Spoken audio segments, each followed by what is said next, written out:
warahmatullahi wabarakatuh.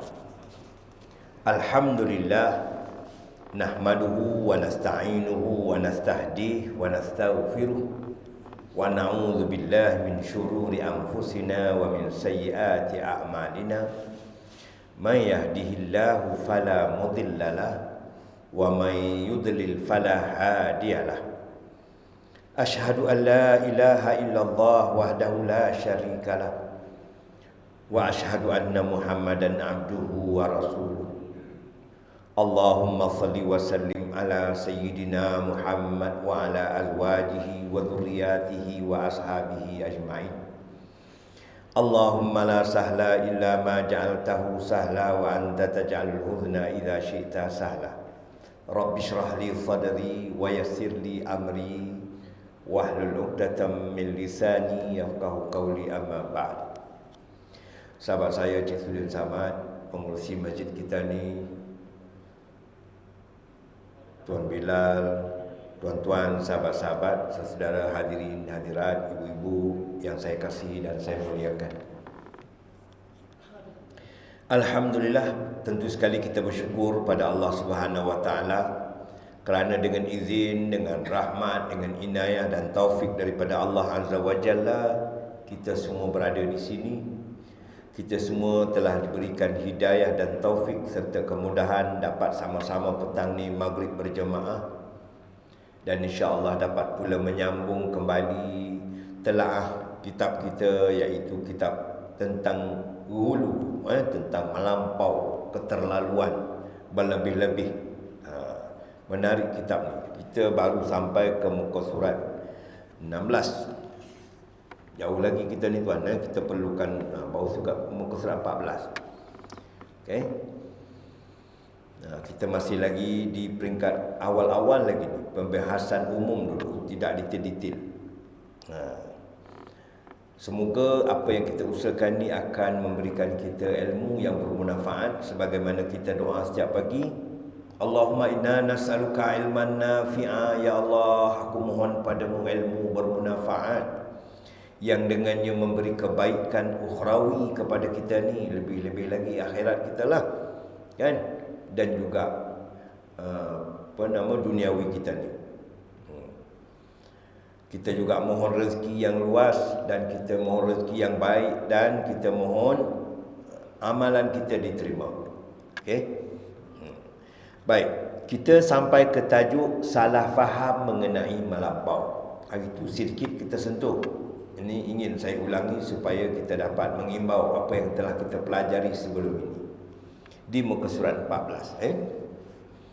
Buku ni ada jual tuan. Buku ni ada jual di Shopee ada. Tajuk buku tu Al-Ghulu. Al-Ghulu, melampau tidak ada tempat dalam Islam.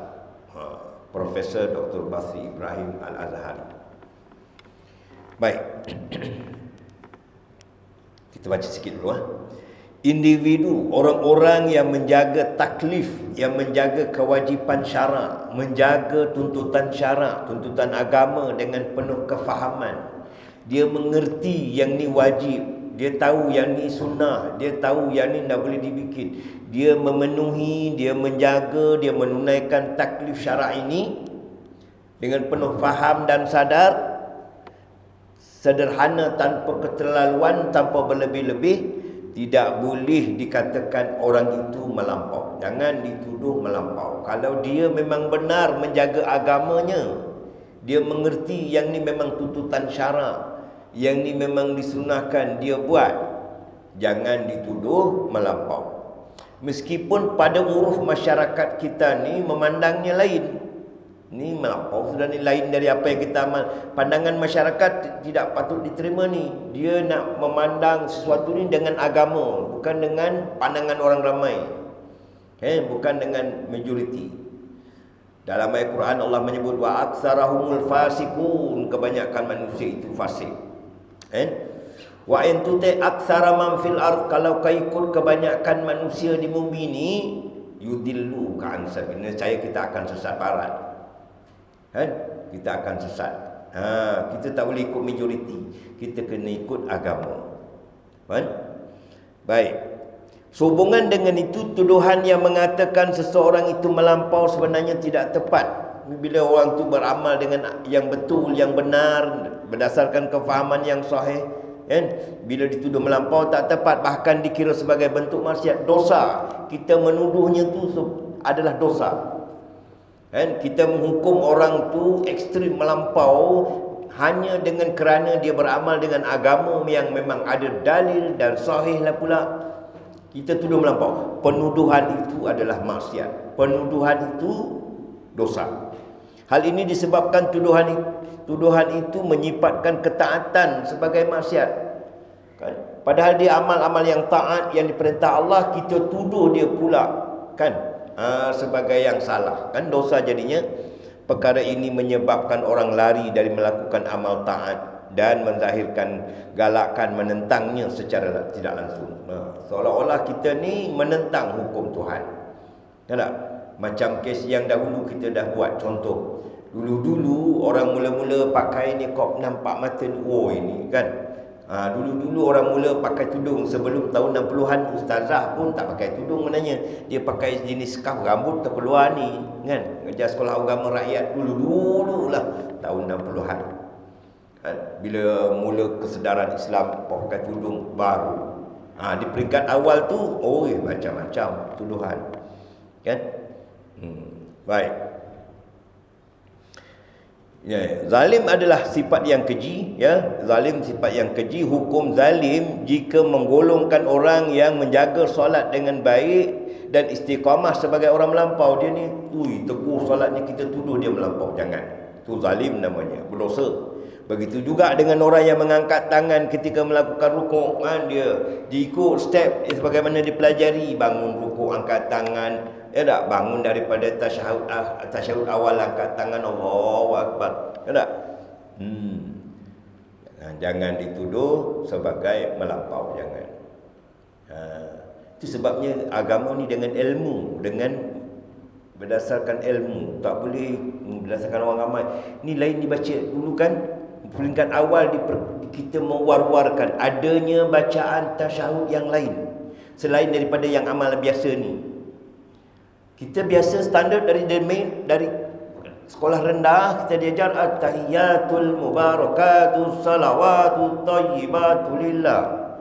Itu saja kita tahu. Bila ada seorang lain memperkenalkan, ada riwayat yang sahih juga yang bunyi bacaan tasyahudnya at-tahiyatu lillah wassalawat wattayyibat. Lain pula, kau ni ajaran mana? Rupa-rupanya kita yang dah mengaji. Kan? Padahal dua-dua bacaan itu benar. Kan? Bacaan itu benar. Belum lagi kita semak Rabbil Fili. Ada di sana penambahan. Kan? Jadi orang yang beramal ni jangan dituduh melampau. Kalau kita nak tahu, kita diam-diam. Kita diam-diam. Begitu juga dengan orang yang mengangkat tangan ketika melakukan rukuk, mengenggam tangan nak bangun, jangan dituduh ini jangan sebab mereka tu ada dalilnya. Okey, setiap orang Islam dikehendaki menzahirkan sifat istiqamah. Kita dituntut fastaqim kama umirta. Naklah kau istiqamah sebagaimana Allah perintahkan kau, agama perintahkan kau. Kita dituntut istiqamah ni, kan? Justru individu yang tidak menjaga perkara ini akan menanggung kerugian. Dialah yang tanggung, kan? Patutnya kita bangga orang tu istiqamah sampai ke Tuhan. Seterusnya dari aspek lain, tidak perlu keterlaluan dalam menghukum orang yang kurang melakukan perkara wajib. Pun sama, kita jangan hukum orang yang tak buat yang perkara sunnah ni, kita cepat menghukumnya. Tak, meninggalkan sunat, jangan cepat menghukumnya sebagai sesat, kan? Sehingga melebihi. Dia memang tak buat, tapi jangan cepat menuduhnya.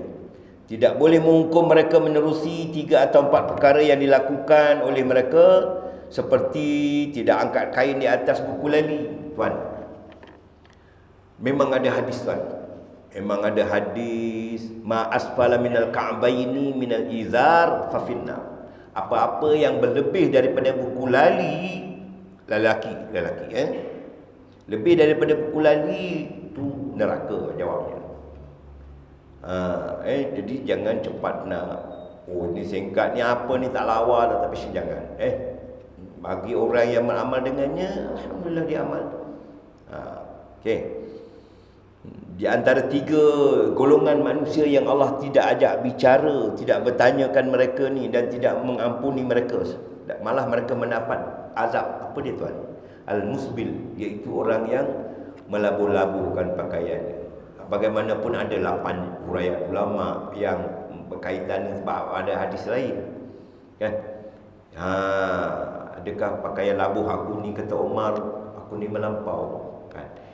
Yang disebut di sana kerana adanya keangkuhan, nak tunjuk kaya, nak tunjuk hebat, maka dia berlabuh-labuh. Tapi bagaimanapun orang yang mengamalkan seluar singkat, atas batis, atas buku lali, jubah dia atas buku lali, seluar biasanya pun atas buku lali, jangan diperhina. Dia beramal, dia tahu itu sunnah. Okey? Baik.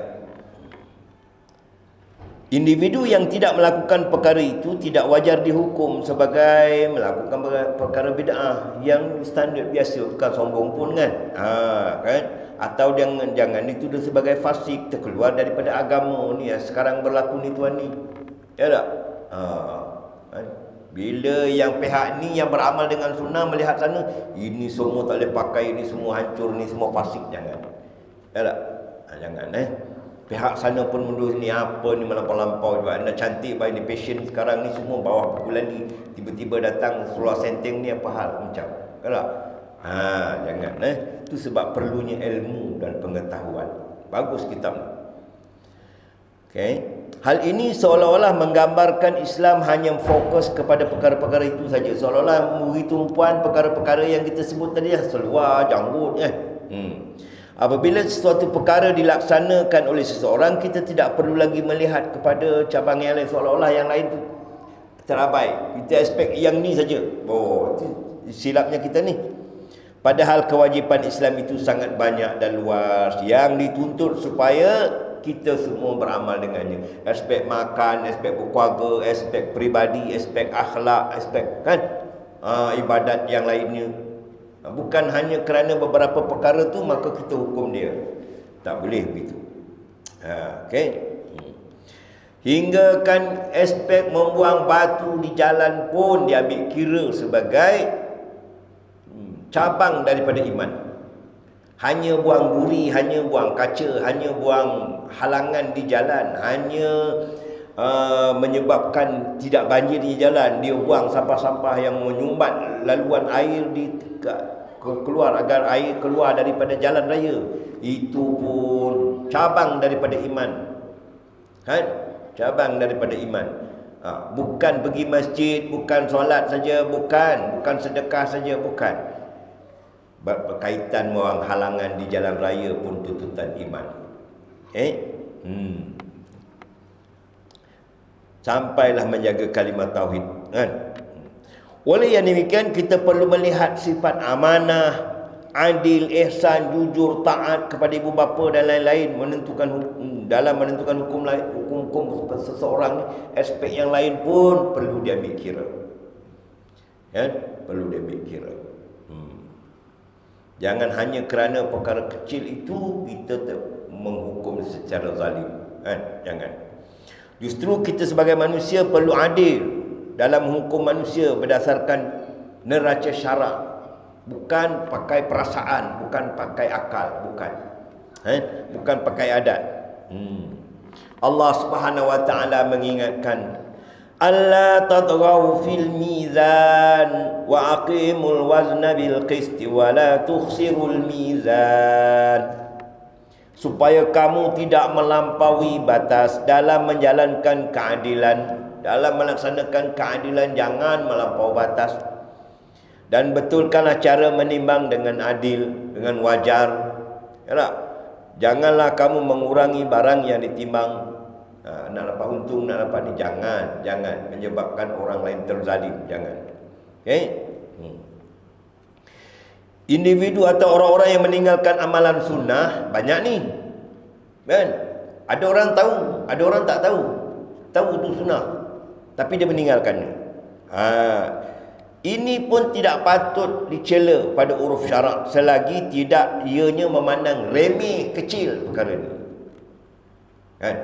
Dia tak tahu, dia tahulah sunat berjanggut, tapi jangan menghina, jangan meremehkan. Dia jadi masalah besar. Bila sunnah diremehkan, dia jadi masalah besar. Tapi kalau dia tahu tu sunnah, dia tidak amal, itu pun jangan dihukum. Jangan dicela. Manakala individu yang meninggalkan satu amalan wajib, dia meninggalkan satu amalan wajib ni, ya tak? Dia masih lagi dikira beriman, walaupun demikian dia wajib bertaubat daripada apa tu, tapi tak boleh dihukum dia ni kafir, dia ni tak boleh, kan? Tak boleh dihukum. Okay? Dia masih dikira beriman. Dia wajib bertaubat. Ini yang dikatakan sebagai adil dan wajar. Jangan cepat-cepat nak hukum dia. Ya tak? Dia masih bersyahadah, dia tak membatalkan iman pun, dia akul. Malangnya neraca timbangan yang digunakan oleh sesetengah pihak hari ini, kata pengarang. Dah terbalik. Bukan saja dalam kalangan masyarakat awam, kita-kita yang cak ayam ni, kan? Ahli agamawan pun dah celupar, kan? Dah celupar. Hukum sana, Mujassimah hukum sini, hukum sana. Orang lain pada aliran dia siaplah. Ya tak? Padahal kalau dia tetap hadis, kan? Mesti dia insaf, mesti dia berhenti daripada buat kerja. Okey? Dulu pernah saya sebut. Orang kalau pergi duduk di negara-negara Arab, 2-5 tahun pun 5 tahun tak berkunut subuh, tuan. Ada masalah ke? Kalau orang tak mengaji, tentu dia tak. Tapi kalau orang mengaji, rupanya Nabi memang pernah meninggalkan kunut. Nabi memang ada berkunut ketika mana dia kaji. Jadi dia tidak berasa berat, tak merasa sanksi. Itu pentingnya ilmu. Ya tak? Dulu pernah satu kes, gara-gara agaknya kali pertama pergi umrah ke, wallahu alam, saya pun tak pasti. Imam tu maghrib tu syak pun tak baca bismillah. Mana boleh, kan bismillah sebahagian daripada Fatihah. Hujahnya. Ya tak? Kalau nak qada balik hotel, saya keluar daripada lift, tengok ada orang sembahyang semula. Kita ni imam tak baca bismillah. Kau berpuluh-puluh tahun di sana pun kau takkan dengar bacaan bismillah. Kenapa tu, tuan? Kerana bukan pasal dia mazhab Hambali, bukan. Pasal hadis bah. Anas bin Malik, dia hidup dengan Nabi lama, dia pekerja, dia khidmat dengan Nabi dari damit mak dia serah pada Nabi untuk jadi orang gaji untuk menguruskan Nabi. Nabi dia kata, aku hidup dengan Nabi, berimamkan Nabi wafat, berimamkan Abu Bakar wafat, berimamkan Omar wafat, berimamkan Osman.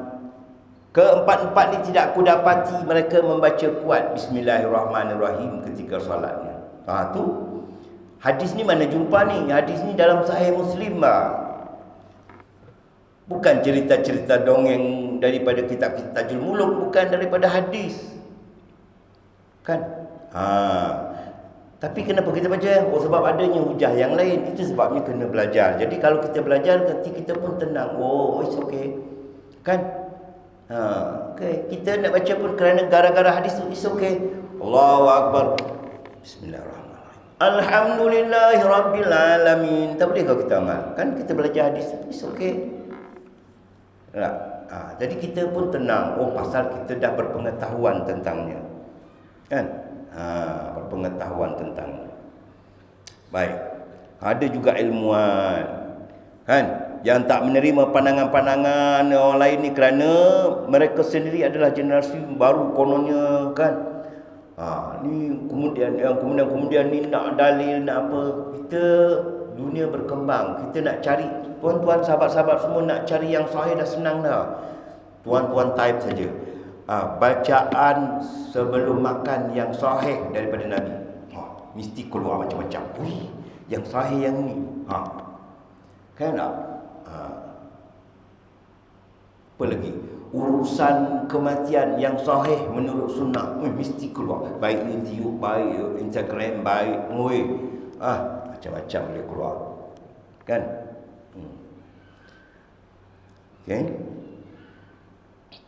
Sedangkan orang yang mengunjungi pintu syekh mengharapkan manfaat dan mengetahui kebenaran, dia nak pergi situ tak dapat. Allah Subhanahu Wa Taala mengambil perjanjian daripada ahli ilmu dengan firman-Nya, wa idh akhadallahu mitsaqal ladzina utul kitab litubayyinunnahu lin-nas wa la taktumunah fanabadhuhu wara'a dhuhurihim washtaraw bihi thamanan qalila fabi'sa ma yashtarun. Dan ingatlah ketika Allah mengambil perjanjian setia dari orang-orang yang diberikan kitab, yang faham, yang mengerti, yang tahu. Sesungguhnya hendaklah kamu menerangkan isi kitab ini kepada umat manusia, beritahu manusia, jangan sembunyi-sembunyikan. Kemudian mereka membuang perjanjian itu ke belakang, diketepikan, dan menukarnya dengan faedah dunia yang sedikit. Dia cerita lain supaya dia ni jadi top, jadi terkenal, jadi dapat benda, dapat faedah duniawi yang dalam kitab disembunyi.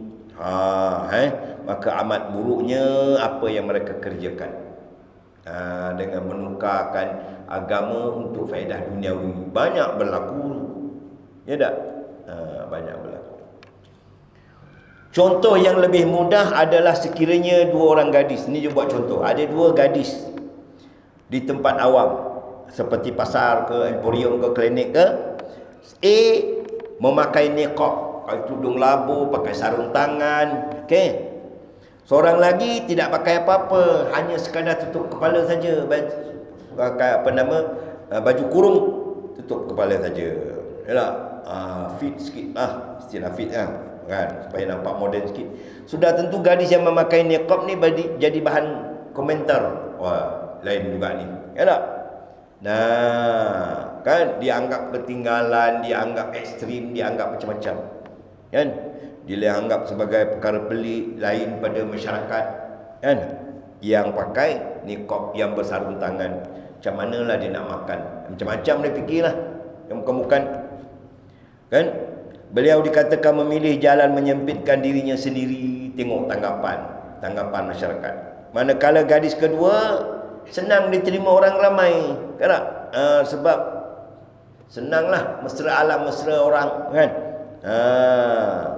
Menghormati, atas alasan menghormati kebebasan, kan? Dan tidak dapat teguran apa-apa pun dari masyarakat kalau dia buat pakaian begitu. Ni masalahnya tuan ni, kan? Bila agama disandar berdasarkan pandangan orang, bukan berdasarkan syarak, bukan agama, kan? Tapi isu ni akan dibahas nanti tuan. Sabar-sabar, pelan-pelan. Kita masih beri gambaran-gambaran buku ni. Baik. Melampau menyebabkan binasa. Ini penting topik malam ni, yang ni sebenarnya. Nabi SAW telah memberi amaran tegas agar jangan keterlaluan dalam melakukan sesuatu perkara yang menyebabkan masyarakat lari dari melakukan ibadah dan ketaatan. Jangan sampai masyarakat lari. Baru ni tuan, yang jadi di kalangan yang pergi umrah ni, apakah mau dibaca niat ni macam mana, kan? Niat tawaf tu nak dihafal bah ustaz. Niat nak umrah ni payah hafal bah. Niat kan. Jadi isu. Semayang jenazah ni macam mana niatnya? Semayang zuhur ni kan macam mana niatnya? Semayang jamak ni macam mana niatnya? Semayang atas bas macam mana niatnya? Semua isu ni niat-niat. Memanglah niat tu penting, tapi niat tu adalah lintasan hati. Nak buat apa? Kita datang sini yang buat apa tadi ya? Nak pergi makan? Tak, kata ni nak sembahyang maghrib. Kan? Tapi dia highlightkan itu. Itu yang sampai usalli, sampai beberapa kali. Usalli tak jadi. Usalli tak jadi. Usalli. Padahal dia memang datang nak sembahyang maghrib. Allahu Akbar. Memang nak sembahyang maghrib lah. Kan? Jadi payah. Ya tak? Bacaan round pertama, round kedua, tawaf ni nak baca apa ni? Jadi payah padahal. Kan? Okey. Ini dulu-dulu lah ni, tapi sekarang dah mula sedar, dah mula sedar. Dah mula sedar. Yang kena baca tu tak banyak mana, hatta solat pun. Ya tak? Yang kena baca tu tak banyak mana. Allahu Akbar, takbir pertama. Al-Fatihah kena baca, ya tak? Baca. Al-Fatihah kena baca. Surah tak jadi sunat saja. Tasyahud ya. Salam dah. Kan? Agama ni mudah saja. Kan?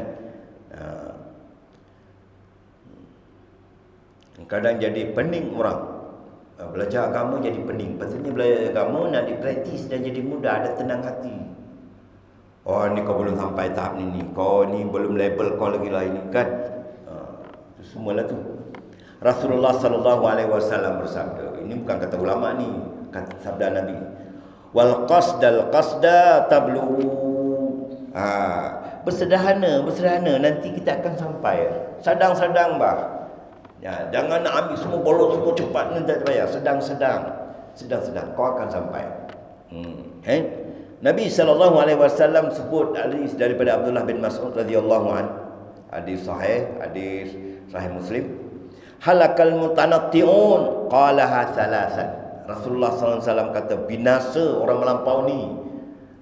Rosak orang melampau ni akan rosak. Orang melampau ni akan musnah. 3 kali Nabi ulang. Kau melampau musnah kau. Nabi ulang 3 kali. Jangan. Nabi sallallahu alaihi wasallam juga bersabda, "Innad dina yusrun." Agama ni mudah. Dulu kita belajar ada prinsip. Nabi kalau dihadap kata Aisyah 2 perkara, dia ambil yang termudah selama bukan dosa. Jadi menjadi kesunahan bagi kita ni, kalau nak ikut sunnah Nabi, kalau ada 2 perkara, jangan sengaja pilih yang susah-susah. Jangan pilih yang termudah selama bukan dosa. Selagi tak dosa, it's okay. Itu artinya orang faham agama lah tu, dia ambil yang mudah. Tak? Tapi orang kalau pandangan masyarakat, ini belum level lagi ni. Ini kan? Adakan nikah, aku nikahkan nikah dengan ini, selalu si jawab, aku terima. Apa ni? Ini cukup mana? Ni mana cukup? Ini orang kan? Dipertikaikan. Padahal memadai sudah tu, qabil tu. Kalau Arab lagi senang, qabil tu. K-A-B-I-L-T. Qabil tu. 2 sebutannya. Sah. Siap hunjul kalau jadi payah. Disempurna dulu, siap tutup kait. Goyang tak. Kan jadi payah padahal mudah.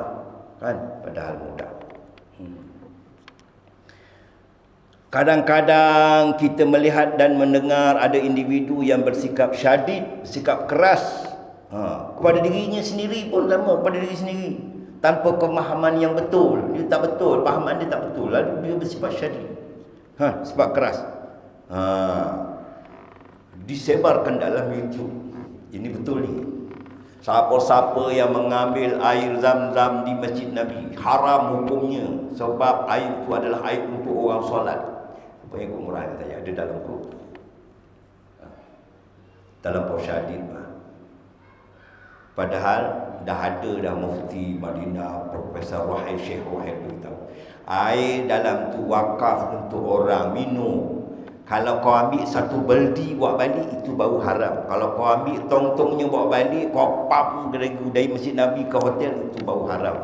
Tapi kalau sekadar botol mineral yang kau nak minum sendiri, tidak ada apa-apa tu. Itu maklum, memang untuk diminum peribadi. Kau ambil sebotol mineral, it's okay.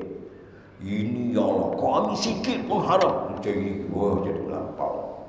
Ya tak? Terlampau syadid. Nak kononnya nak pegang agama betul-betul, tapi tak. Gara-gara itu sebabnya di antara nikmat paling penting bila Allah, dalam satu hadis, kalau Allah nak beri kebaikan pada seorang, yufaqihu fiddin, Allah beri dia faham agama, sehingga dia boleh praktis dalam bentuk yang mudah, senang dipahami, yang mesra, kan? Mereka ini dikalahkan oleh agama dan kucundang kerana sikap melampau. Tambah keras sangat, akhirnya jam. Keadaan hidup mereka bertukar kepada mengabaikan ajaran agama ni, bertukar. Bila dah keletihan, mulalah tinggal habis macam-macam. Tidak lagi memperdulikan ajaran ini, kan? Sebelum tu punyalah ketat, punyalah dahsyat, kan tak? Mereka meninggalkan solat dulu, kau main. Bila dah kalah, siap. Mulalah terlajak, sampai menipu orang, sampai hisap dadah, sampai melakukan kefasikan dan kemaksiatan. Okay? Ini contoh-contoh di antara akibat melampau-lampau keras. Antara contoh lain, mereka tidak pernah meraihkan hak ibu bapanya. Gara-gara konon nak menghayati agama ni, mak bapak pun tidak dimuliakan lagi, kan? Okay? Kerana mengabaikannya, beralasan nak beramal dengan sunnah-sunnah yang lain ni, nak dapatkan fadail ni, maka tanggungjawab pun terabaikan. Ini kan masalah. Okay? Dia tak dapat membezakan di antara khilaf dengan bid'ah. Kan dia pegang benda khilaf ni, tuan-tuan. Bila sebut khilaf, ulama tu pun ada dalil, ni pun ada dalil. Jadi dia melihat dalil tu dengan demikian. Ulama mazhab ni melihat dalil tu bersifat demikian. Ini namanya khilaf. Macam kunut lah, macam talqin. Tak? Khilaf. Bukan bid'ah ni memang benda tidak ada dalil, memang tak ada dalil. Ni dia tak boleh faham di antara perkara ni, gara-gara keterlaluan. Ada yang sampai tidak meraihkan ibu bapa, tidak bersetuju dengan sikap ibu bapa, menentang ibu bapa gara-gara nak mengamal dengan agamanya. Pun berlaku kan risiko melampau ni tinggi, besar, kan? Sebabnya kena pengetahuan. Baik. Jenis-jenis melampau. Ada jenis-jenis melampau. Umumnya kita dah tahu dah itu. Sama ada meninggalkannya habis atau melampau-lampau dalam mencipta. Baik. Ini agak detail lagi. Bab 2, jenis-jenis melampau. Menurut Syekh As-Sadiq Al-Ghuryani dalam kitabnya Al-Ghulu Fiddin, jenis-jenis melampau dapat dilihat pada hari ini merangkumi pelbagai cabang. Ada macam-macam cabang. Pertama, melampau melarikan diri daripada tuntutan syarak. Ini dulu kita pernah sebut umum. Antara jenis melampau adalah mengurang, tak buat langsung ke atau berpaling daripada melakukan taklif tuntutan syarak, perintah syarak dengan cara memandang remeh dan meringan-ringankan pelaksanaan syarak. Ini melampau pertama. Ini banyak terjadi di kalangan masyarakat Islam. Melampau ini kadang-kadang disertai dengan penyelewengan perkara dalam etikad. Dalam etikad pun sama, dalam amalan malah dilakukan atas nama meraihkan keadaan semasa rasional dan tuntutan masyarakat. Maka tak apalah, kita tinggalkan sikit benda ni. Padahal benda tuntutan, tapi gara-gara tuntutan masyarakat maka dia tidak amal.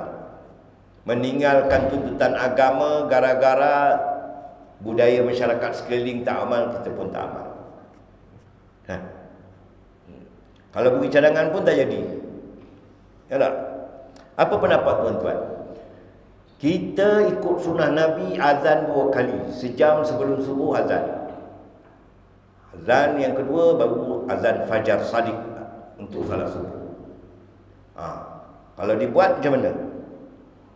Mesti ada bagi dua. Satu, orang yang faham, it's okay, alhamdulillah. Satu yang tak faham, ni ajaran mana pula ni? Ini dah melampau ni. Padahal tak faham, kan? Ni lah masalahnya, tuan. Ya tak? Ni lah masalahnya. Kerana pengetahuan. Padahal tu sunnah lah. Sunnah sebenarnya. Kan? Bagi orang yang mengerti, it's okay. Suruh bangun tidur, belum lagi. Kata Rasulullah kepada sahabatnya, belum lagi, tunggu sekejap lagi kan.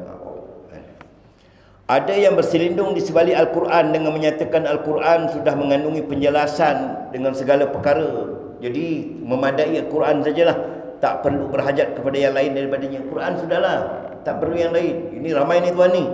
Tujuannya untuk mengenepikan sunnah.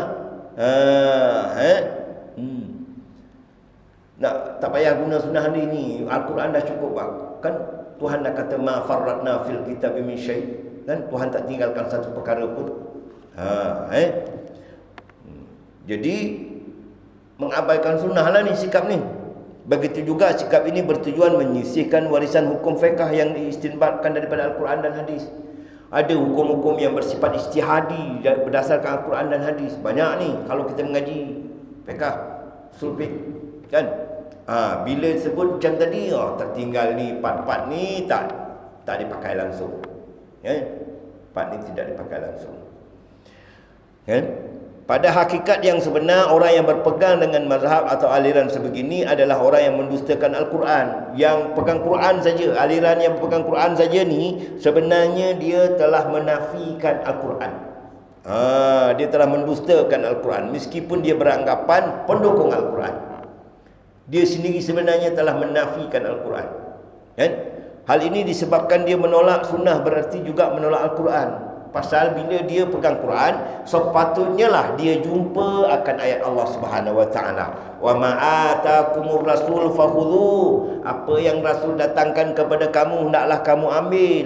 Wa ma nahakum anhu fantahu. Apa saja yang Rasul larang kamu melakukannya hendaklah kamu jauhi. Wattaqullah, bertakwalah kamu kepada Allah. Patuhlah kepada perintah Allah dalam ayat ni, agar kita mengambil apa saja yang Rasul datangkan, menjauhi apa yang Rasul larang. Innallaha syadidul iqab. Kan ada ayat subuh, ambil apa yang didatangkan daripada Rasul, menjauhi apa yang Rasul larang. Ayat ini tidak mengeluarkan sesuatu yang sabit secara sahih daripada Nabi. Orang yang menolak sesuatu yang diperoleh secara sahih daripada Nabi, berarti dia menolak ayat ni. Kan? Dia menolak ayat ni.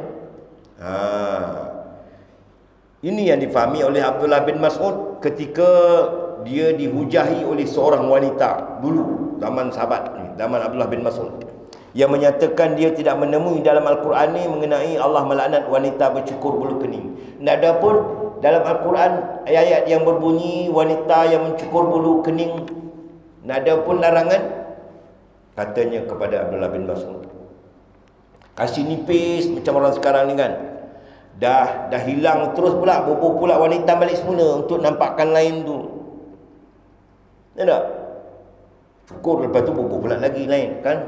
Satu masalah. Abdullah bin Mas'ud pun cakap dengan bini-binian ni, dengan perempuan ni, jika anda benar-benar membacanya, kalau kau betul-betul baca, pasti kau temu juga. Kata Abdullah bin Mas'ud kepada wanita tadi. Beliau seterusnya membaca ayat tadi, wa ma'atakumur rasul fakhudhu. Nak beritahu bahawa larangan mencukur tu ada pada Nabi, larang. Ada pada hadis Nabi, ada pada lidah Nabi, melarang mencukur bulu ni, golongan wanita ni mencukur bulu mata. Okey. Menolak sunnah sama ada perkataan maupun perbuatan menyebabkan banyak tuntutan syarak yang diketahui umum dalam agama tertolak. Bila sunnah ditolak, sangat banyak amalan-amalan agama yang menjadi taklif bagi kita ni diketepikan. Kita takkan dapat solat yang betul. Subuh 2 rakaat, zuhur 4 rakaat, maghrib banyak lagi. Amalan haji bagaimana amalan kan? Banyak lagi tak dapat dipraktis. Kan? Tak dapat dipraktis, melainkan dengan hadis Nabi, dengan sunnah Nabi. Itu sebab disebut ni, kalau sunnah Nabi ditolak, menyebabkan banyaknya taklif syarak tidak dapat dipraktiskan. Golongan ini menggunakan hujah-hujah yang batil bagi menolak fardu solat, taklif-taklif syarak yang lain, termasuk rukun-rukun Islam. Habis, ya tak? Misalnya mereka menyatakan perkara yang penting sekali adalah hati. Kan banyak orang kata yang penting hati, amalan ni tak berkira sangat. Kan ada kan, yang penting hati banyak orang kata begitu. Kalau hati baik, niat baik, tak ada sesuatu yang dapat mendaratkan selepas itu. Bagi golongan yang berpendapat demikian, perlu dirujuk semula berdasarkan hadis Nabi. hati orang itu sebenarnya sudah rosak, kerana apabila hati itu baik, pasti segala anggotanya baik. Tak? Dalam tubuh badan ada seketul daging. Apabila daging itu baik, maka seluruh badan akan jadi baik. Apabila rosak, maka seluruh badan itu rosak. Itulah hati. Dalam hadis Nu'man, ala wa innal fil jasad mudghah. Kalau wa idza salahat salahal jasad kullu. Kalau baik ni baiklah semuanya. Kalau rosak, idza fasadat fasadal jasad kullu. Ala wa hiya qalb. Itulah hati. Itulah hati. Maka dia gunakan hujah ni, kan?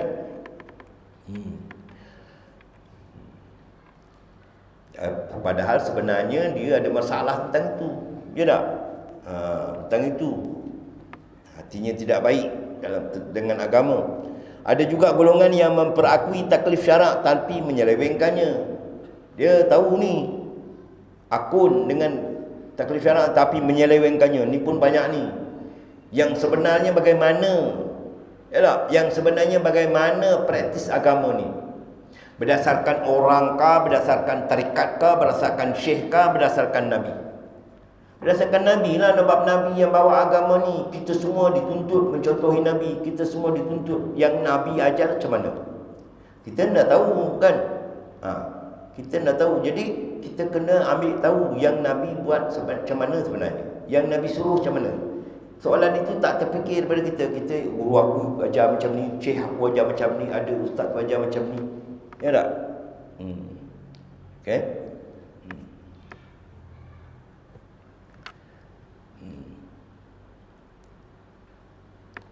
Banyak yang menyelewengkannya daripada praktis yang sebenar. Mereka tidak mahu menerima cara dan masa pelaksanaan yang ditetapkan oleh syarak. Dia buat sendiri. Ini masalahnya. Bahkan mereka mencipta pula masa-masa tersendiri. Hari Rabu zikirnya ini, hari ni apa? Hari ni hari Sabtu zikirnya ini. Ya ke tu? Kan? Ya ke tu? Suruh selawat ni, selawat ni macam-macam. Ya ke tu? Yang Nabi ajar selawat apa Kan masalah kita ni. Ya tak? Sebab diseleweng-seleweng untuk menunjuk dia ni pandai agama, dia ni alim. Itu yang jadi masalah. Kita pun jadi terpedaya. Kan? Mencipta masa, mencipta cara-cara yang tidak diturunkan oleh Allah. Dia buat praktis sendiri lah. Ini acara bersuluk, tak campur orang ni. Ya tak? Dia boleh sampai ke Sidratul Muntaha dengan bersuluk dia tu. Berapa ramai orang terpedaya. Siap video keluar daripada bersuluk, dah sampai alam rohani Sidratul Muntaha. Kan? Banyak berlaku ni tuan. Banyak berlaku. Bagi golongan ini, solat tidak mempunyai waktu yang ditetapkan. Kan kacau ni tuan ni. Kan? Begitu juga ibadah haji dan puasa. Dia tidak wajib melakukan wukuf di Arafah pada 9 Zulhijjah. Dia pakai wukuf dia saja. Banyak ajaran sesat ni kan. Malah ada orang haji di Indonesia, haji di Pulau Pinang, haji di balik pulau, haji mana lagi. Ya tak? Tuan ustaz tak sembahyang? Apa? Tuan haji tak sembahyang? Dah sembahyang. Okay. Ini solat-solat ni untuk orang zahir-zahir. Aku ni makam lain. Oh, ya Allah. Kan? Kan? Melampau yang disebutkan ini tergambar pada usaha membebaskan diri daripada perintah agama dan menolak taklif syarak. Ini melampau betul. Yang empat ni, tak mahu menurut tuntutan syarak, mengenepikan tuntutan syarak, menolak apa yang syarak perintahkan. Oh, ini memang berat. Ini yang pertama. Okey. Yang keduanya, insya-Allah kita bahas minggu depan. Melampau dalam mengkafirkan orang tak sahabat. Ini serius. Ini minggu depan insya-Allah. Okey. Jadi saya amat menggalakkan tuan-tuan mencari buku ni di Shopee. Okey, ada dalam gambar tu Al-Ghulu, supaya sama-sama kita baca, sama-sama kita fahami. Mudah-mudahan kita dapat kefahaman yang betul. Aqulu qauli hadza wa astaghfirullahal azim li wa lakum. Wassalamualaikum warahmatullahi wabarakatuh.